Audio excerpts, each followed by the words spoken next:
காசா Israel இந்த போர்ல வந்து இப்போ அதாவது பாலஸ்தீன் இஸ்ரேல் இந்த இடத்துல காசாங்கிற ஒரு சின்ன பகுதியை வந்து பாலஸ்தீன் மக்களுக்கு கொடுத்துட்டு இப்போ இஸ்ரேல் முழுமையாக எடுத்துக்கிட்டாங்க. ஸோ இது வந்து இதுக்கப்புறம் இஸ்ரேல் காசா அந்த மாதிரி தான் வந்து போக போகுது. இந்த இடத்துல வந்து அதுவுமே இன்னும் கொஞ்ச நாள்ல வந்து காசாங்கிற ஒரு இடமே இல்லாம முழுசா முடிஞ்சிடும் அப்படின்னு தான் நான் வந்து நினைக்கிறேன். ஏன்னா நான் முன்னாடி வீடியோலயே சொன்ன மாதிரி அந்த எல்லை கோடு அப்படின்னு சொல்லிட்டு அந்த மஞ்சள் கோடு சொல்றாங்கல்ல, ஸோ அந்த இதுக்கு உள்ள போய் தான் வந்து தாக்குதல் நடத்திட்டு இருக்காங்க.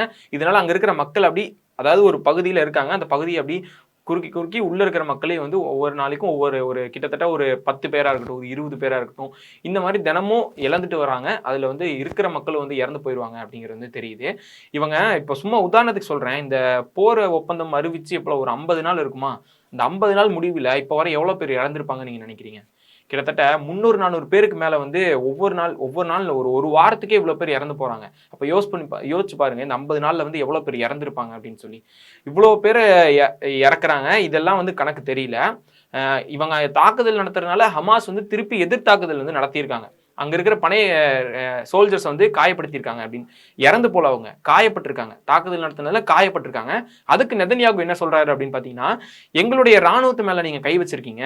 இது வந்து ஹமாஸ் வந்து அத்துமீறிட்டீங்க போர் ஒப்பந்தத்தை அப்படின்னு சொல்லி 50 நாள் தாக்குதல் நடத்தின இஸ்ரேலுடைய பிரதமர் சொல்றாரு.